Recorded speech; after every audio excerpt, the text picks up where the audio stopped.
Hi, this is Logos Legacy. Today I'm interviewing Shelly from Holistic Lifestyle Guide, a YouTube channel about balanced mind, body, and spirit for holistic health and life. Hi, how are you doing? I'm great. How are you?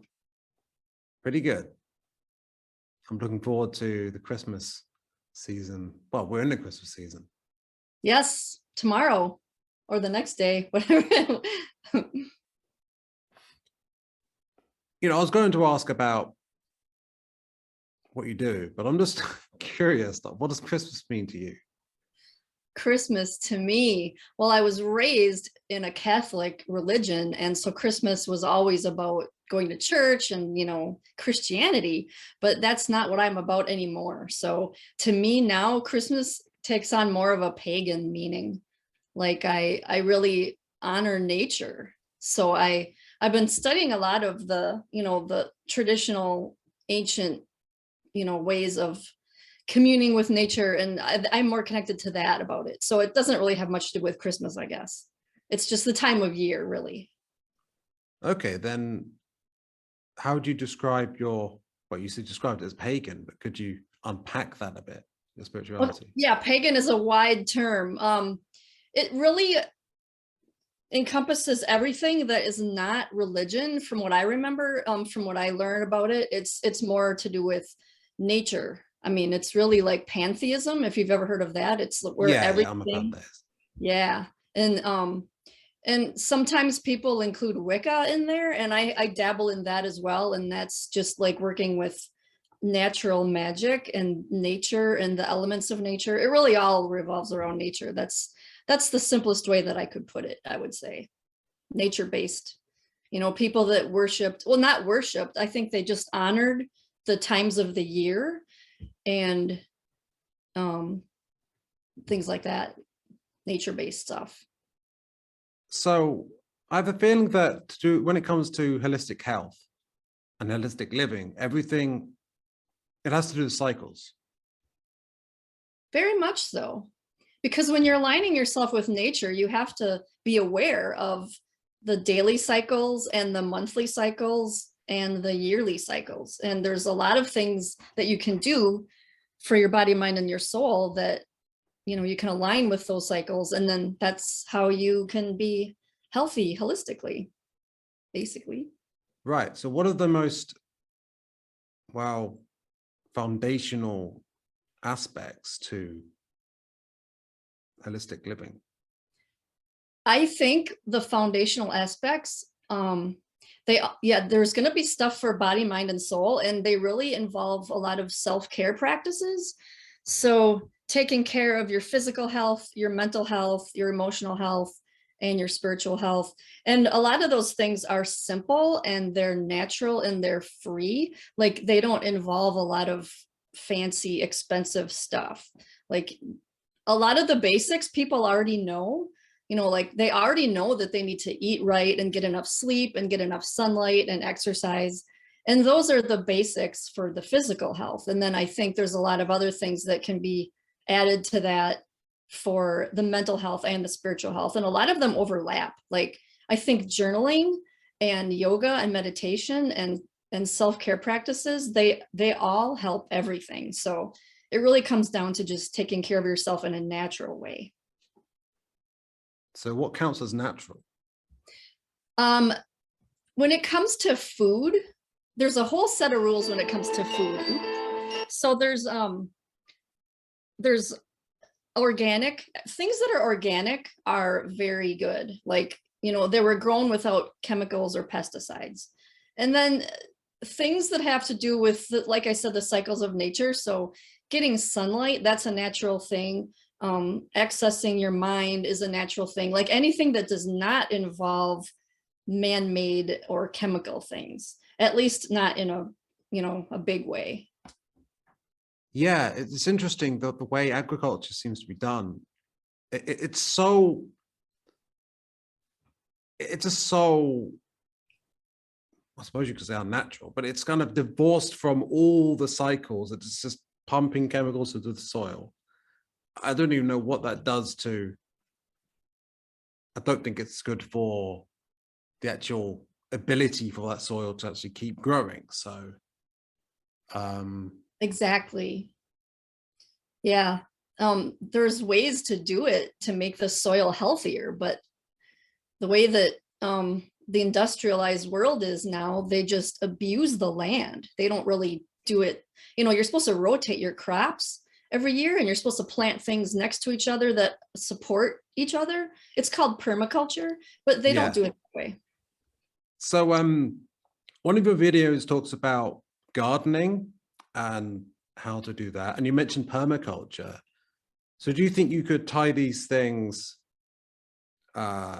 together here? Like, how does gardening and permaculture relate to how we can adapt to the times when, you know, there's so much corporate agriculture and there's so many systemic problems? Like, how do we respond to that? Yeah, we are very limited. That is true. And for some people like me, I mean, I don't have a yard that I can plant in. So there's only so much you can do in some situations. Like, you can grow your own herbs, and I do that. You can do that in pots. You can go to farmers markets. And I think going to organic farmers markets are one of the best things people can do, because there are some good farmers out there that are doing things right, that are, you know, they're ethic about it, and they're not hurting their animals, and they're not using chemicals. And so you can find those kind of farms and get your stuff from there if you can't grow your own. A lot of people can grow their own. So that's something that I would recommend people do if they can. I mean, I know a lot of people. Go ahead. I'm wondering, I'm not sure if it's practical, this idea, but like, to what extent can people in living in circumstances that you wouldn't expect to be conducive to growing your own stuff, like, is more possible than you'd think? And how would you do that? This reminds me of there's a family that lives, I don't know where they live, but they have a very small yard. It's a small yard in town, but it's covered with plants, and every single square inch they're growing. And, you know, they're saving thousands of dollars a year in groceries just buying their own food or growing their own food. And so if they can do it with a very small property, then that's doable. It's just that I think people don't have the energy. I mean, it takes a lot of time to plant a garden and take care of it. And that's probably the biggest hurdle that people face.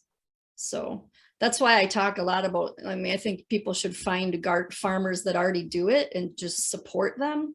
Because if you're working a full-time job, you don't have time to grow your whole yard full of food. It would be great though, if people could all do that. And there's a lot of countries that do that, actually. They let people plant on the roofs. They have rooftop gardens. And yeah, I think it just varies by country. Every country is different when it comes to the rules of like things like that. Right. So you're interested in living attuned with nature, you're interested in Ayurveda, and you're interested in paganism. So what these sort of traditions, like, what do they teach us about growing our own food, or maybe growing our own medicine and that sort of thing? Yeah, they teach that it's probably one of the most important things in staying healthy, because the more you are connected to nature, the healthier you'll be. And, you know, everybody's heard that if you get your hands in the dirt and you're getting the microbes from the soil, it does things for your whole being, like your body, your mind, and your soul. And nowadays it seems like we've obviously moved away from that. Most people don't garden anymore. There are places that advocate for it, and like permaculture schools. And I haven't researched too much about those, because there's just it's complicated and it's a big study, but I wish that there was a way that we could easily implement that into our lives. And ideally, it would be great if every household could grow all their own food naturally and learning from our ancestors. I mean, they even planted according to the moon cycles. Well, what if there is a way to learn from our ancestors? There is. It's just it's not accessible to most people. Most people don't even know that they, like I said, it's people are busy. You know, even if people had the information, I think it's just a huge undertaking. And I think a lot, I was just going to say, back in the old days, you know, they had bigger families. You know, people had 10 kids to work on your farm, and that's how they did it. Nowadays, some people live alone and they work full time, and they just can't, like me, you know, I can't grow my own food. So we live in changing times, though. A lot of people have had a lot more time to themselves. People aren't in their jobs anymore, you know. yeah, Maybe there'll be more opportunity. That's all I'm saying. Anyway, I think there will be. It does seem that it's the whole world is kind of moving towards that. It's just there's a lot of opposition. There's still a lot of the old ways versus the new ways happening all at once. so how do we attune ourselves so that we're not getting in our own way in day-to-day life? You mean as far as aligning to nature? I suppose I could be more specific, like spiritually speaking, perhaps the more present we can be, the more everything in our engagement in reality is enhanced. So like, well, you talked about morning routines and things like that, and I'm sure you've got lots of tips for practical spirituality. So what would you suggest? Yeah.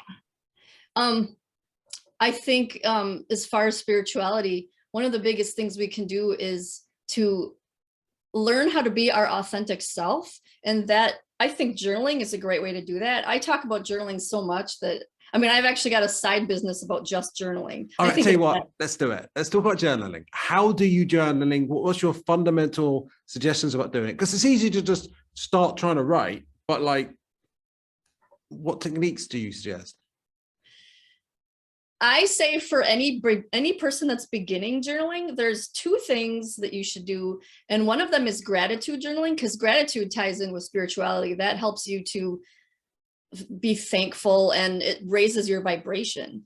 So I think everybody should do gratitude journaling. Like every day, every morning, I write down 5 things I'm grateful for, and I'm going to do that for the rest of my life. That's one of my favorite things. And then every night before I go to bed, and I think everybody should do like a brain dump, or a freestyle journaling, where you write about your day, you write about the best thing that happened, or what you're excited for tomorrow, or more things you're grateful for, and just get your worries out on paper is really what it's all about, is emptying your head so that you can sleep. And I think that ties in with meditation too, because I really like journaling before I meditate, because journaling empties your mind. And then when you're able to meditate a little easier because of that, and sleep easier as well. So it's sorry, I just really like that suggestion. I like combinations of different techniques. So like if we can like, yes, because often I struggle, you know, with the whole, you want to be focused when you meditate, but you don't want it to be a doing where you're trying.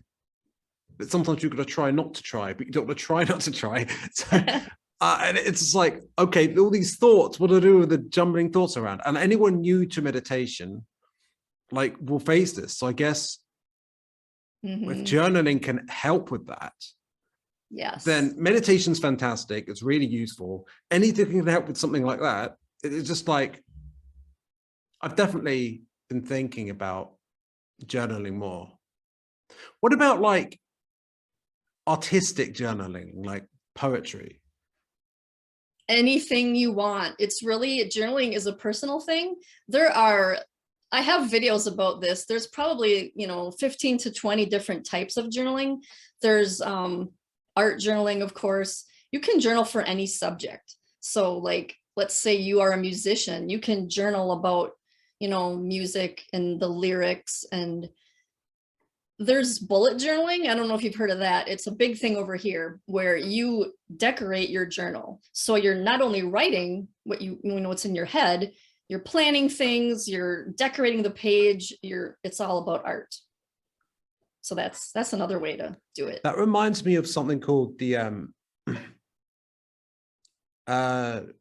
have you heard of Carl Jung and his black books and his red book?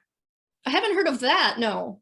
He actually did journaling, and he did something called active imagination, where he actively imagined things, and then sort of, it's a bit like dream analysis, but on your own imaginings. And then he sort of, and he wrote loads of different things. He just explored his own mind, and he wrote things down, and he made it like, you know, like medieval manuscripts where they've got all those books and they've got like these drawings around it. And he really like, I don't know, like it really does sound like, and that was the foundation of some of his greatest theories.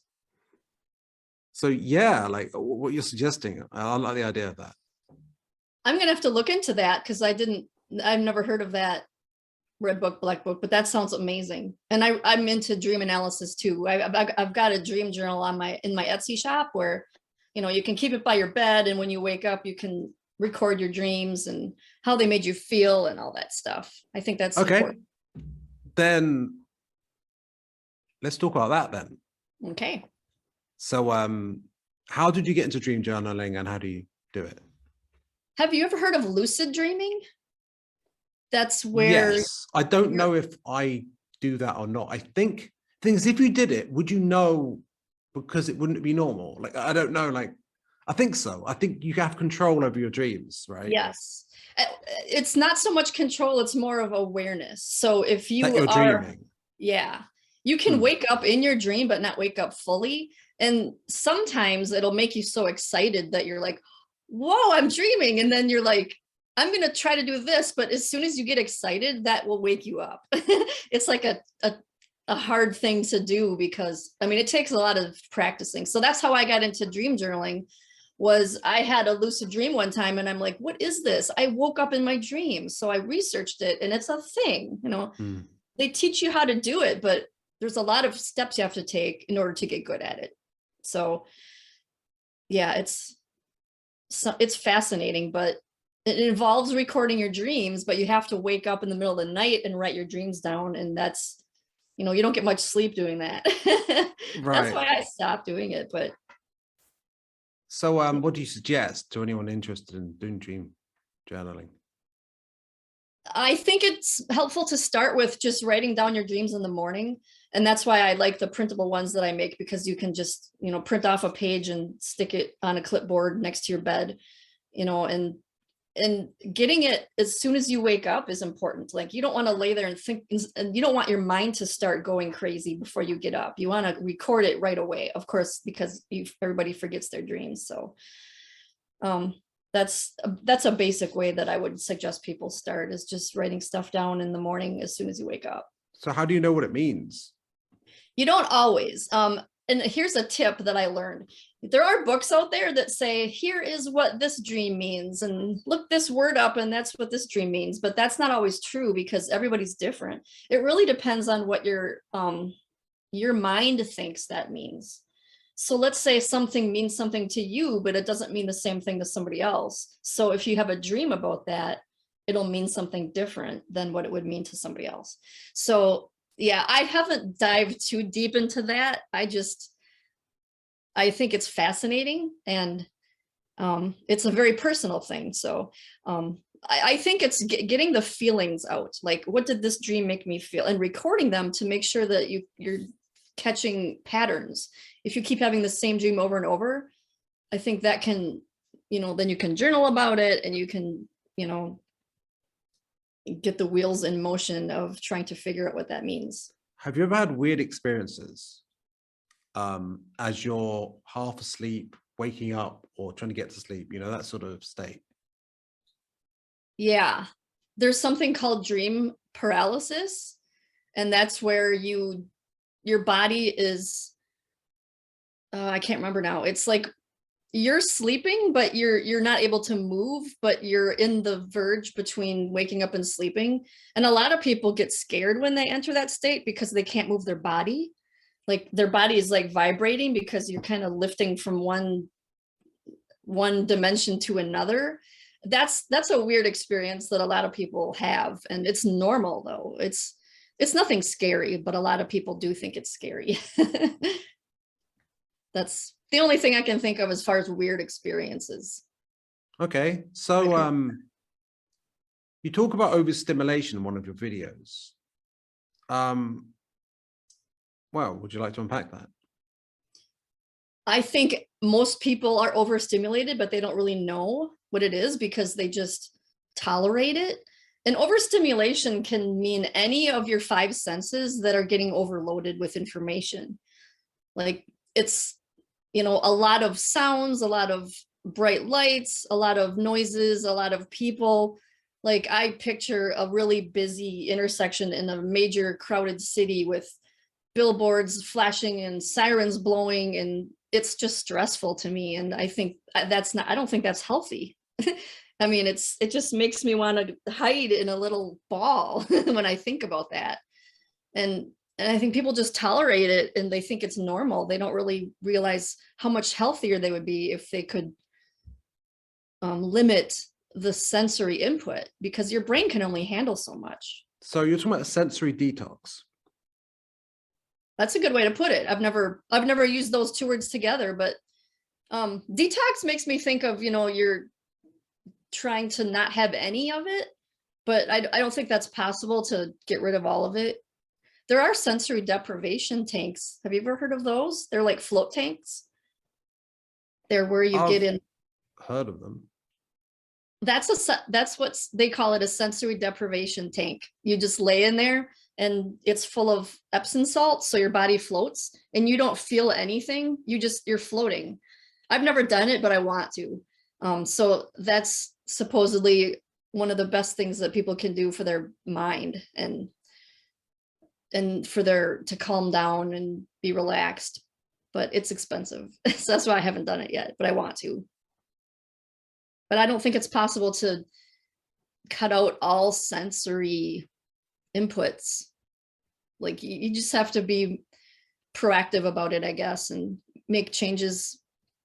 Like one example is, I think people listen to music a lot of times just to have noise on, or like the TV in the background. And to me, it stresses me out just having a TV on if I'm not watching it.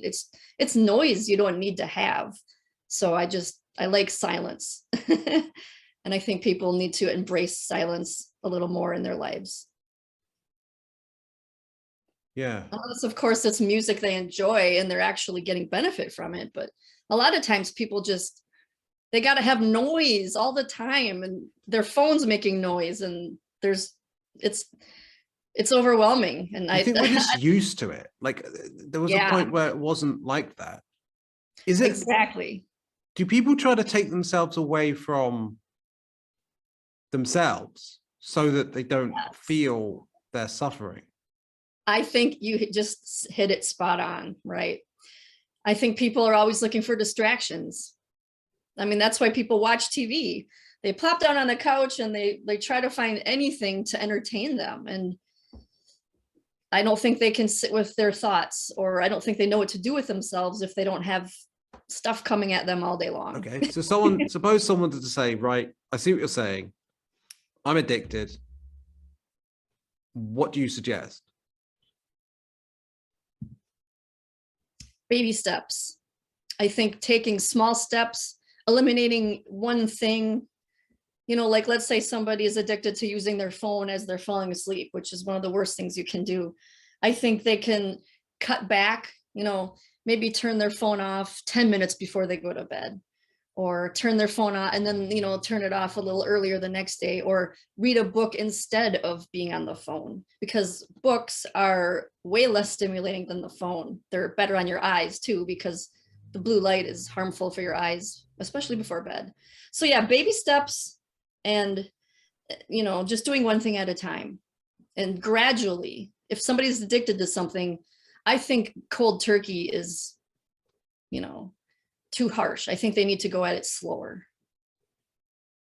Right. Gradually. So, what are your recommendations for anxiety management? Anxiety is a weird one because there's so many causes of it. It's hard to know what to do to eliminate that cause. Like somebody could have anxiety because of their job, and it might never go away unless they get a new job. There's a lot of ways to manage anxiety, and I think journaling is one of the best ways, and doing things to get your brain to shift down into the alpha state. There's different brain states, and when you're in the beta state, that's when your brain's going crazy and your thoughts are just not stopping. But then when you can get down into the alpha state, which is right before you fall asleep or when you're really relaxed, that's then it makes your body calmer too. So that will trickle down and eliminate the anxiety in your body as well. If you can get I think it all starts in the mind. I think if you're having any issues with your body, you can attack it from the mind, really. So I'm going to go back to journaling again, because journaling is so amazing immediately when you sit down with a pen and paper and you start writing, that immediately lowers your blood pressure and calms you down. And there's so many benefits to it. I think for anybody to start journaling is one of the best things that they can do. What about verbal journaling, just talking out loud to themselves, or maybe recording on a phone or something? I think that works. It's I've heard that it's the most beneficial if you write it.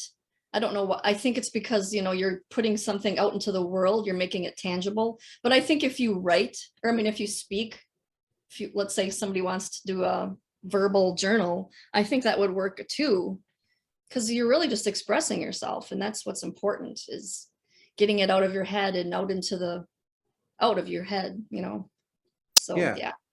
So what's the first thing you do in the morning?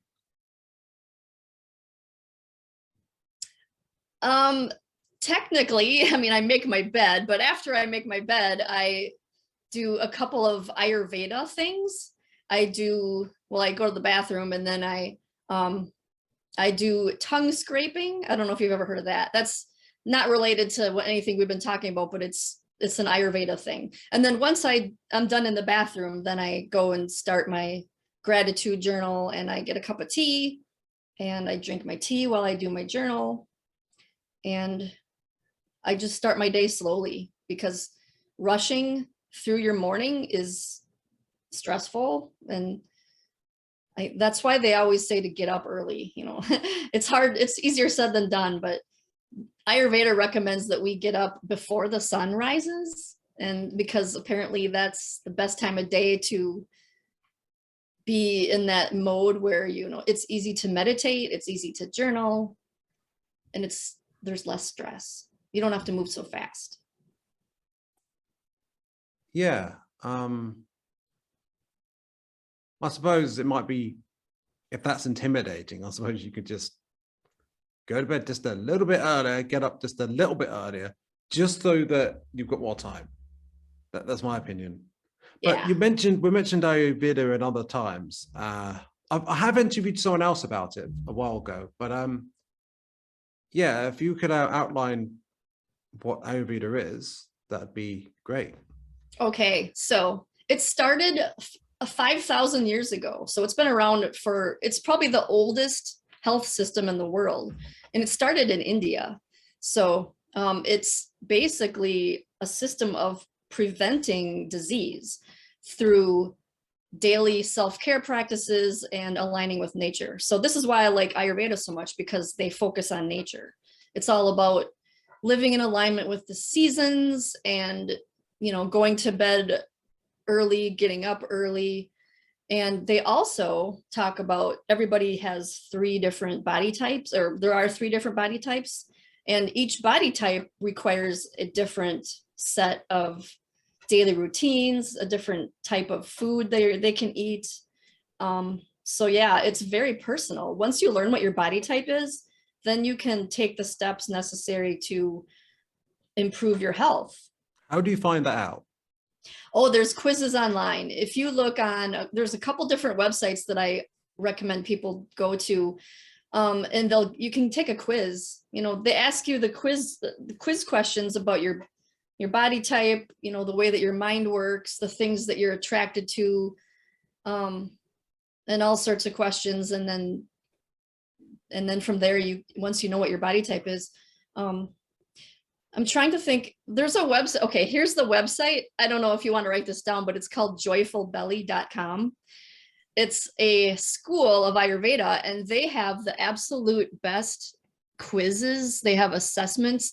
I mean, it could take you a couple of hours to go through these assessments, but once you do, they actually give you a free meal plan according to your body type, complete with recipes.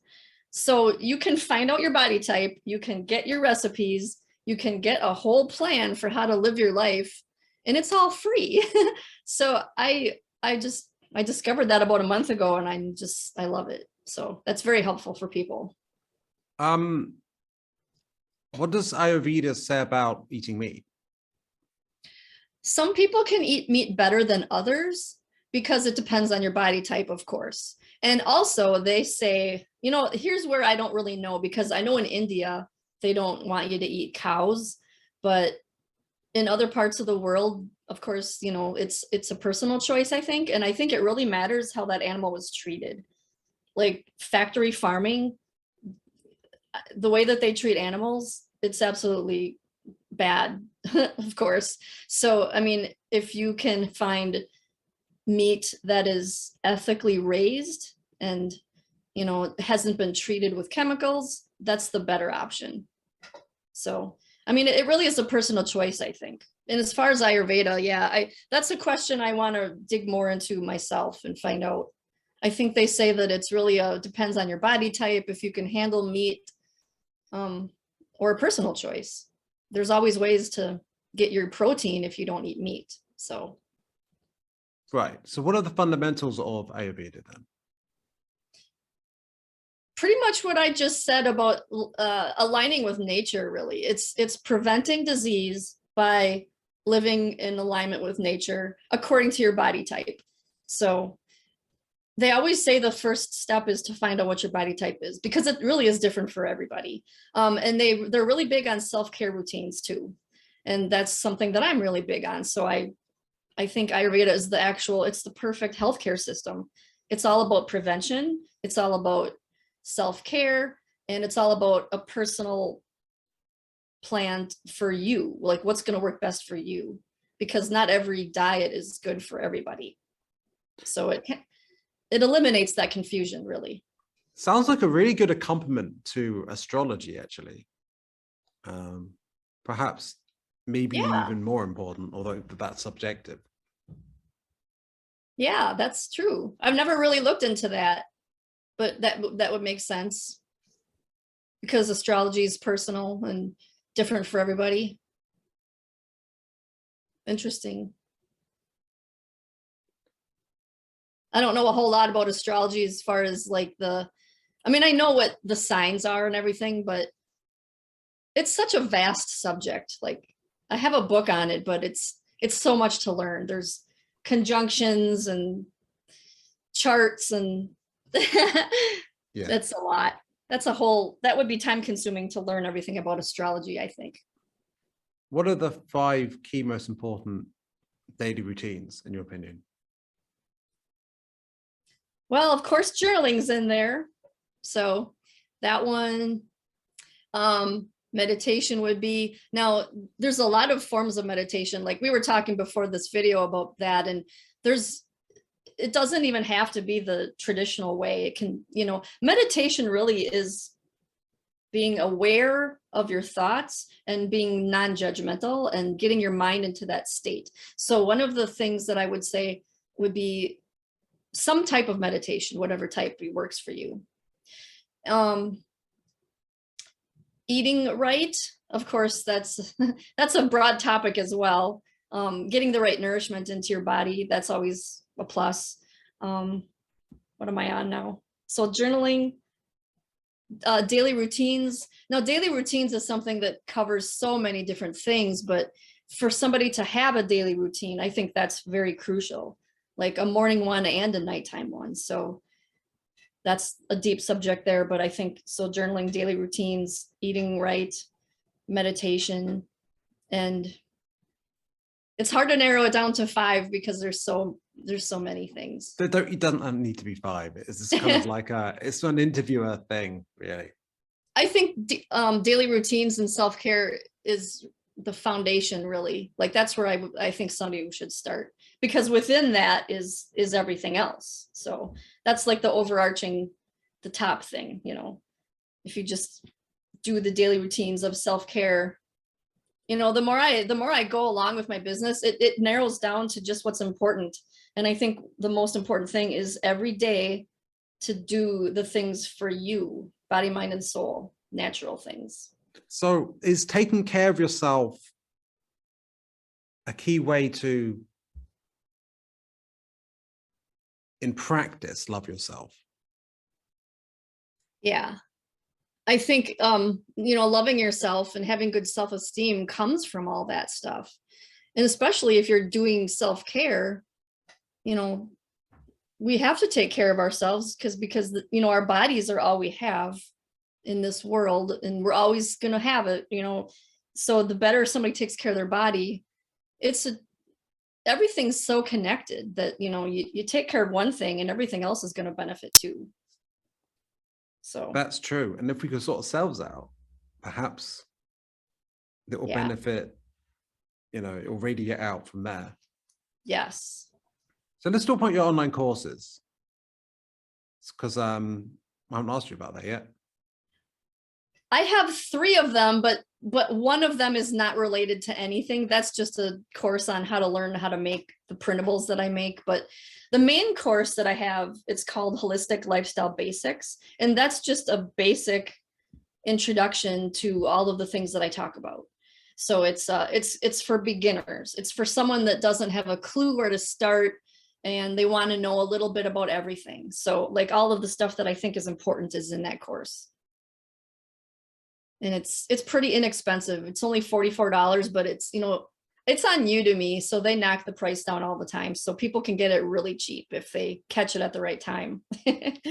So that's my main one. And then I've got a course about journaling, of course, because journaling it's so important that I had to start a course just for that. So yeah, those are the 3 I have. And I do plan on making an Ayurveda course in the future. I mean, I've learned so much about Ayurveda that I could teach it too. So, I mean, I've got a workbook about it, but I do plan on starting a course for Ayurveda in the future. Do you talk to plants? Not out loud, but I mean, you know, when I have them, yes, they're living things, you know. I take care of them. I stick them in the sun and I turn them around, and I think part of talking to plants is observing them, you know, because you can see how it's doing, and then it's communicating to you by the way it's, you know, reaching towards the sun or whatever. So there are deeper ways to connect to plants that I haven't had time to dive into. I'm really fascinated with trees, and I think communicating with trees would be a really fun thing to do. I want to learn more about that in the future. Very exciting subject there. Well, if anyone's curious, I actually interviewed someone who calls himself Rashana, who that's one of the things they do. They've channeled from a tree. Wow. Channeled a tree. So that's apparently some of them actually have some interesting insights. Yeah. And that reminds me of like the pagans. That's what they used to do. They used to gather in the trees. You know, they would gather outside under the moon with the trees in a circle, and you know, that's where they would do their rituals and stuff. And they were very connected to the trees. And they actually have different words for no, I'm forgetting exactly how it was. Anyway. That sounds really, really nice.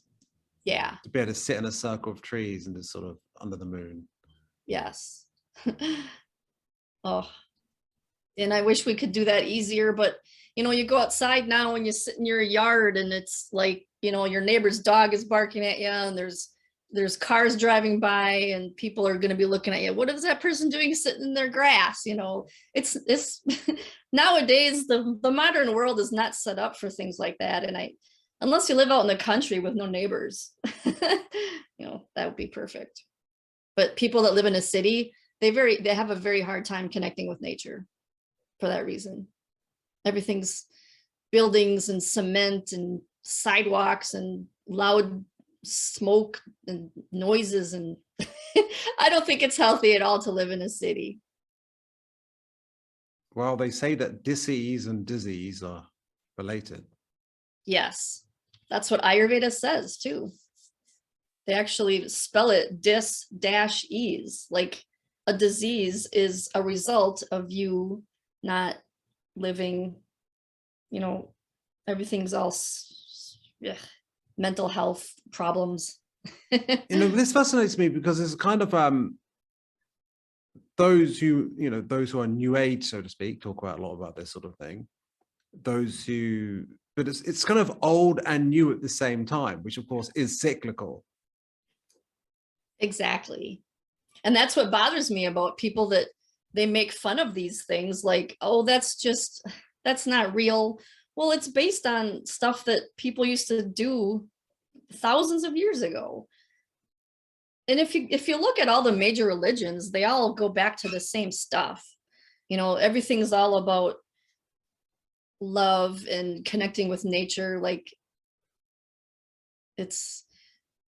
everything does go back, like you said, it's cyclical. And I think that's what we're heading into now more, is back to the way things used to be. I really hope that it is anyway. Well, I mean, we need to lead by example, I suppose. Yes.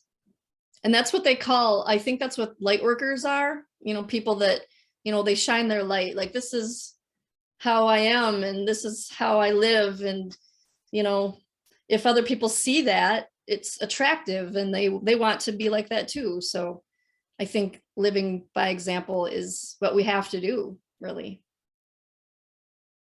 Yeah, perhaps the best thing you can do is take care of yourself. Yeah. And then maybe, yeah, it's not like people try to save the world in some sense. Yeah. But yeah, like perhaps you can do that by saving yourself from yourself. Yeah. And that's why they say that to change the world, you have to change yourself. And if you have to be the change that you want to see in the world, it all starts with us individually. There's not something that's going to come from the outside and make us be different. We have to be the difference. So about being different, what about parenting differently? What would you suggest? I wish I could answer that. I don't have any kids, but I mean, I have nephews. So if I were a parent, I think, you know, this might be a little controversial, but I am an advocate of homeschooling. And that's a thing nowadays because of COVID anyway. But I think, you know, kids need to be around other kids, of course, but I think the whole school system it's not set up for a child's best interest. All they want to do is teach you all these facts, and they make sure that you can memorize the facts. And then they tell you, you're only going to be a good citizen if you have all these skills to work. And that's a rabbit hole I don't want to get into now, but I think the world is just set up against people's best interest, really. So if I were a parent, I would try to raise my kid more in line with nature, of course. Does Ayurveda talk about parenting? I haven't heard anything about it, actually. Maybe there's implied things, I guess. Yeah. Maybe if we take care of ourselves, and maybe we won't like be so inclined to harm others, because yes, we'll be in a better state. And maybe from that point, we'll just parent better, and then children growing up that way will be more well balanced. Exactly. I suppose it's interesting. Sometimes we're like, we already have our answer. Yeah. I think But it's getting in the way. Yeah. Yep, for sure. And it's also too that the world gets in our way. Like, in order for someone to live their authentic life and be completely healthy and happy, they need to break down the walls that the world has imposed on us. I think it's, the world tries to fit us into boxes. And this is another subject that I'm passionate about, is just being your authentic self. But it's so hard in the world that we live in. I mean, we're forced to get jobs. There's problems that we have to deal with, and it just makes it harder to, live the life you want to live. It's very challenging. Perhaps things like meditation can help us. Yeah. Clear away, and journaling especially can clear away the chaff that gets in the way of us seeing clearly. And because a lot of the time we don't know what our authentic self even is. Right. And that's what I like to get people to see. I didn't know who my authentic self was until, I don't know, maybe 5 or 6 years ago. So I was in my early 40s when I realized I'm not, all I do is things that other people want me to do.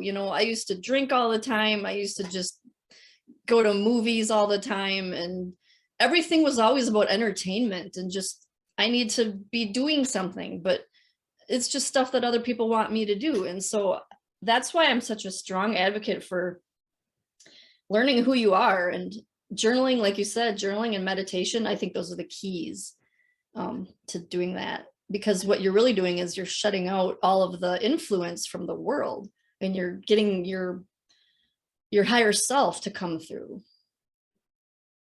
And that's what, have you ever heard of automatic writing? That's another form of, that's where I haven't had a lot of experience with that, but supposedly you're getting your information from your higher self, and it's, or the Akashic records information, and it's coming from somewhere else. It's coming from somewhere higher, and it's not, that's a big subject right there too. Well, imagine if you're journaling and you're not really thinking through what you're writing. Oh, I got a flash now, I swear, on your end, I think. Oh, I don't know what that was. Yeah, you're very true about that. I lost my train of thought now. Oh, I got distracted. What is it? It just happens to me sometimes. The light flashes when I say certain things. I think that kind of has something to do with what we're talking about, actually, because sometimes you might get a flash of inspiration, when you're writing. Yeah. Oh, yeah. I mean, it is connected, I think. Yeah. Or maybe you're given inspiration, Yeah. So, yeah, I mean, it's an way of journaling where you just let yourself write, and you might surprise yourself. And the more you meditate and do other the techniques as well, you might start being more intuitive and more things in it that you wouldn't necessarily expect. Exactly. Especially when it comes to writing early in the morning. Have you ever heard of morning pages? That's something that was started it was in a book. The book was called The Artist's Way by Julia Cameron. And she talks about morning pages where as soon as you wake up in the morning, you're supposed to write 3 pages of whatever comes out. And you're not supposed to stop. You're supposed to just write. Even if you don't know what to say, you're supposed to write and just keep going. Like, I don't know what I'm writing. This is not making any sense. And then next thing you know, the next thing you write will be like, oh, that didn't seem like it came from me. Where did it come from? I think that's what you were talking about. That's another great way of journaling too. Yeah. You can get so much inspiration from the ether. It just comes out of thin air. So that's a fascinating subject there too. It might be literally the ether. Yeah, I think so. because the less you're in your thinking mind, the more you're in your intuitive mind and your receiving mind.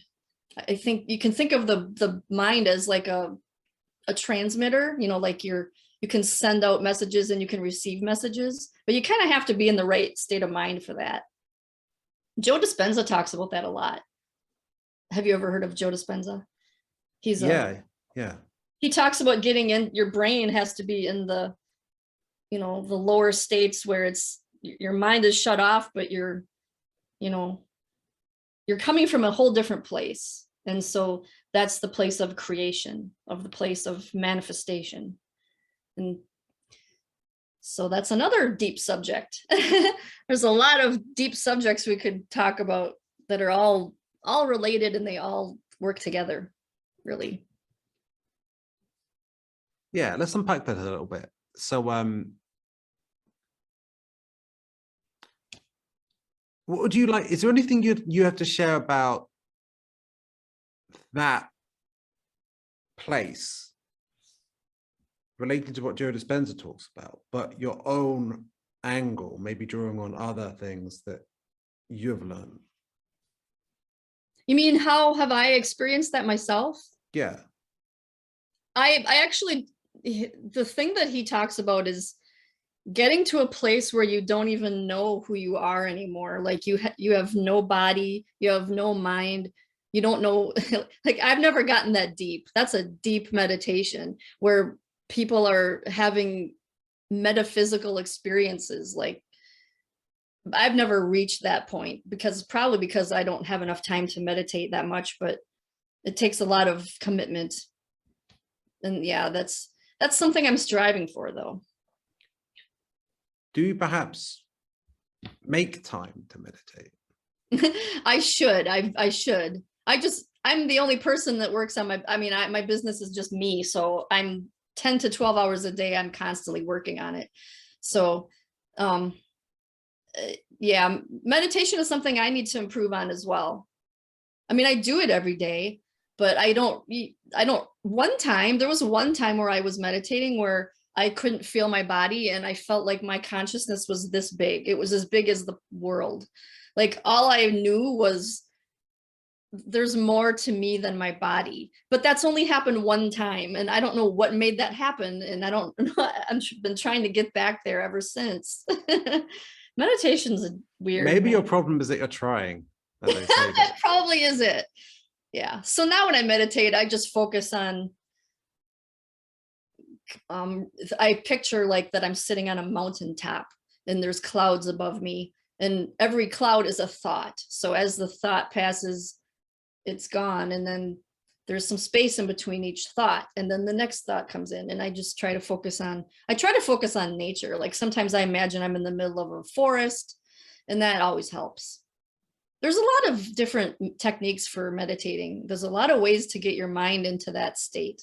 So it really is a personal thing, whatever somebody wants to do, whatever. Some people want to imagine that their body is relaxed, but that's never worked for me. I can't focus on my body when I'm trying to get out of my body. So that's not something that I have had luck with, but it does trying work. To get out of your body. Yeah. Like, trying to get to that spot that I was just saying, where I couldn't feel my body, where my consciousness was, I felt like I was so big. I was everything that exists. Like, I wasn't just this body no more. And that's only happened once, and I want to get back to that. I think that's the stage that Joe Dispenza talks about, where you're not your body anymore. And so I think it's easier to just think about things that are on a higher level, not earth level, when it comes to meditation anyway. Wow. I almost feel like not asking your question and seeing what you say. Because you're getting a flow going, and I could tell it was working. I do get a flow going, but it almost carries me off into 10 different subjects. It's all right. Just pick one. It's fine. Yeah, I don't know if that's a good or bad thing. Like I said, everything's so connected that once I talk about one thing, I'm like, and this also helps with this. So everything's connected, and it all branches out like your conversation. Yeah. but that itself is a topic. Yeah, it is. And that's why I like holistic health so much, because the word holistic means whole. It means everything connected. And, you know, sometimes I feel like I can't explain that good enough. I follow a lot of YouTube channels that talk about that, how everything's connected, and, you know, there's a ripple effect. You know, if you do something, it's going to affect the whole rest of the world. And that's hard to wrap your mind around, though. Like, have you ever heard of the butterfly effect? Yeah, I have. That's It's a tough supposed to one. be a sort of energy. They've actually seen the pattern of a butterfly in attractor fields or something. But that's in mainstream science, actually. But in terms of oh, I had something there. I had something. I probably got my own way. Yeah, that happens to me too. I'll have a really cool thought and then my mind will freak out and then it'll totally lose it. It's you know, it all comes down to your mind. You have to, the mind is a hard thing to control. And because you have so many thoughts, at the same time. It's like, oh, I don't know where to go. And that's why I talk so much, because one thought leads to another and everything's connected like a big spider web. It really is. It really is. And I think that's why they say there's a fabric of the universe. It's all made up of a big fabric. And you only have awareness of the part that's closest to you, even though it all is the same. Everything affects. Yeah. To answer your question, part of it, I think, is that the idea that the whole is in every location, and every as above, so below, but also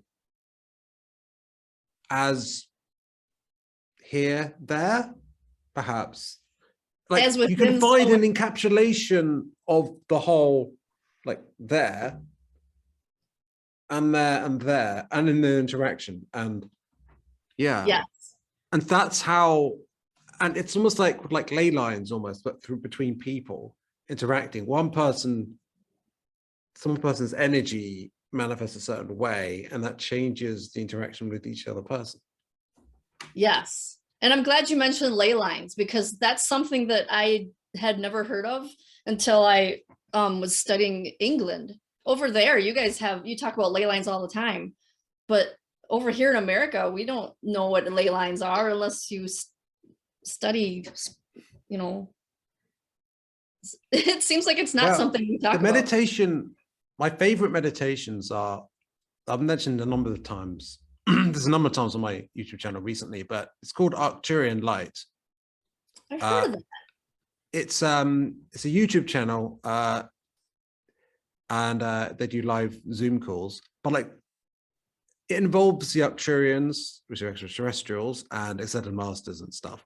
But one of the things they do is actually working with the ley lines and changing the energy centers, portals, to like be positive where they're negative. And the energy goes from one to another, and so you can affect their interaction. And all you need to do is meditate as part of the group. It doesn't even need to be at the time. It can be later on. And that, well, I mean, that has an effect on potentially globally, right? But the same applies for our everyday lives, even your links to your friends and family, right? Mm-hmm. So because it's all connected, we don't need to necessarily do anything, although certainly taking big steps is important, because we just need to take care of ourselves. Yes. And when like, I think people do have to do things, but not everybody has to. I think we're all going to benefit. But yeah, that's very fascinating. I'm going to have to look that up. Arcturian Light? Is Arcturian. Wow. Yeah, I'm going to have to look that up. I've heard a lot of similar things similar to that. Yeah, they're not the only people doing it. but it's what works for me anyway. The meditations, because the meditations are group meditations, that makes them more powerful. There's a multiplier effect. Yeah. But also, I mean, I don't know, it depends on, I mean, in theory, it's like you're connecting to, you know, allies, so to speak, right? Mhm. Who are assisting us energetically. Yes. But of Yeah. course, it depends on our participation. It's not like saviors. And I don't think so anyway. Right. I agree. Totally.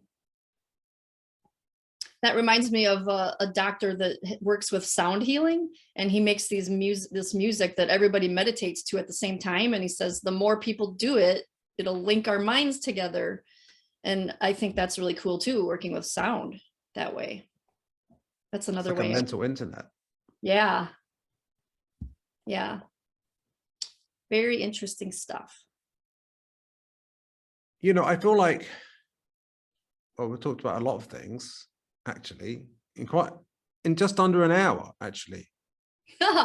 Wow. So, yeah, I think we can bring this to a close. I mean, potentially we could have another conversation because, yeah, I feel like there is a lot more we could talk about, but yeah, it feels like it's coming to a close. Well, like I was saying, I could go on forever. So like about every subject leads to another. So you have to stop me pretty much. I could really keep going. No, but that's the best kind of interview, unless they're just completely going in the wrong direction. But usually if someone keeps talking, it works in my favor. Yeah. But also it would be nice to just focus on one thing. If let's say somebody's only interested in like maybe journaling, they don't want to listen about Ayurveda or nothing else. They just want to hear about journaling. So then they might not watch the rest of the video. So that's the downfall to talking about a lot of things, is that people might get lost once in a while and not want to listen to the whole thing. But of course you want them to, because it's all connected and they'll benefit from everything. Well, if you're listening, of course, if you really want to know about journaling, check our YouTube channel out. Maybe you can check out her course on it as well. So yeah, it's very inexpensive. Yeah. I like to keep things cheaper because, I don't believe we should have to spend a lot of money to be healthy and happy. I think, I don't want to charge a lot of money for helping people. So that's why I have the YouTube channel and my blog, and, I just want to help people. So do I. Yeah. So, and the best way to help people is by taking care of yourself. So Yes. it's been great having you on here. It's been great. Well, it's great that you're listening, whoever you are. Yes. So, and I'll share this with my channel as well, my people. All right, This then. is my first interview. This is the first time I've ever been on an interview, a live thing. So I don't even do these myself. I just make the videos that I make are screenshots. So like I'll put pictures on the screen and words on the screen. I don't really get on camera hardly ever. All right, then. So thank you for having me on. And bye for now. Goodbye.